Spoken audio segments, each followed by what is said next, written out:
সব কথা বলতে নেই। সহজ সরলভাবে সবাইকে সব কথা বলে ফেললে মানুষ তাকে ব্যক্তিত্বহীন মনে করে।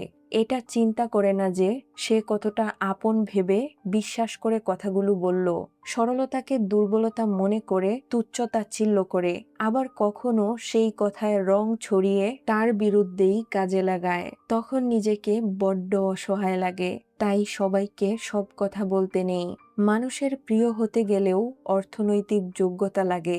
যার কাছে অর্থ নেই সেই মানুষটা কখনো কারোর প্রিয় হয় না। বড়লোক মানেই ভদ্রলোক নন। হঠাৎ বড়লোক হওয়া গেলেও হঠাৎ ভদ্রলোক হওয়া যায় না। ভদ্রতা হলো পারিবারিক শিক্ষা। বাস্তব জীবনের 5টি কথা। 1. মেনে নিলে তুমি ভালো, না মানলে তুমি খারাপ। মুখ বুজে সহ্য করলে তুমি ভদ্র, আর মুখের উপর জবাব দিলে তুমি বেয়াদব। 2. যাদের নিজের কোনো যোগ্যতা থাকে না তারাই অন্যদের সমালোচনা করে। 3. জীবনে যাদেরকে সবথেকে বেশি গুরুত্ব দিবে তারাই সবথেকে বেশি অবহেলা করবে তোমাকে। 4. একটু কষ্ট হলেও একা চলতে শিখো, কারণ যাকে ছাড়া তুমি চলতে পারবে না ভাবছো সে কিন্তু তোমাকে ছাড়া ঠিকই চলতে পারবে। এটাই বাস্তব। 5. তুমি যদি গরিব হও তোমার নিজের আত্মীয়রাও তোমাকে এড়িয়ে যাবে, আর যদি ধনী হও তাহলে তোমার দূর সম্পর্কের আত্মীয়রাও রোজ তোমার খোঁজ নিবে। জীবনে এই 8টি ভুল কখনোই করবেন না। 1. যে আপনার বিশ্বাস একবার ভেঙেছে তাকে দ্বিতীয়বার অন্ধভাবে বিশ্বাস করবেন না। 2. যে মানুষ নিজের ভুল কখনো স্বীকার করে না তার সাথে তর্ক না করে নিরাপদ দূরত্ব বজায় রাখুন। 3. যারা নিজের ইচ্ছাতে আপনার জীবন থেকে দূরে সরে গিয়েছে তাদের আর কখনো আপনার জীবনে ফিরতে দিবেন না।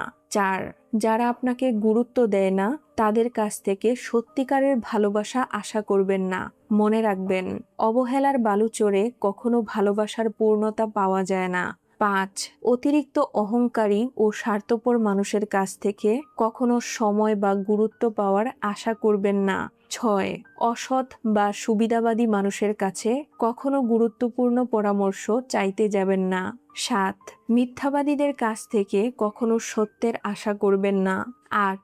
মানবিকহীন ও বিবেকহীন মানুষের কোনো উপদেশ গ্রহণ করবেন না।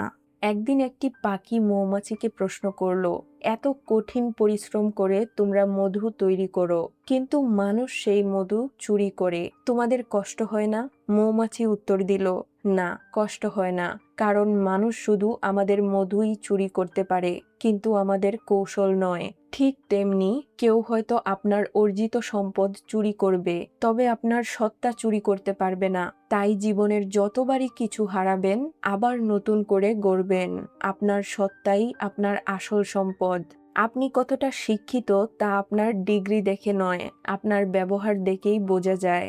আপনি কতটা সুখী তা আপনার হাসি দেখে নয়, আপনার নীরবতা দেখেই বোঝা যায়। আপনি কাউকে কতটা ভালোবাসেন তা আপনার উপহার দেখে নয়, তার প্রতি আপনার আচরণ দেখেই বোঝা যায়। সময়ের সাথে সাথে মানুষ বদলে যায়। কেউ নিজের স্বার্থের জন্য বদলে যায়, কেউ বাধ্য হয়ে বদলে যায়, কেউ অভাবের কারণে বদলে যায়, কেউ লোভের কারণে বদলে যায়, কেউ অহংকারের জন্য বদলে যায়, কেউ দায়িত্বের ভারে বদলে যায়। আজ আমি এমন আছি, কাল নাও থাকতে পারি। যে কারণেই হোক বদলে যেতে পারি। যেখানে আজ নিজেকে বিশ্বাস করতে ভয় হয় সেখানে অন্যকে কি করে বিশ্বাস করব?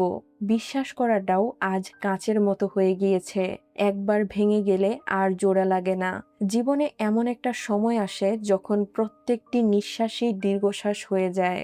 একটু শান্তির খোঁজে মনটা ব্যাকুল হয়ে যায়। কি কারণে মনটা খারাপ হয়ে আছে সেই কারণটাই খুঁজে পাওয়া যায় না। যখন দিনের আলোতেই নিজেকে একা মনে হয় তখন রাতের অন্ধকার কতটা নিস্তব্ধতার রূপ নেয় তা বলাও অসম্ভব। হয়তো একেই একাকিত্ব বলে।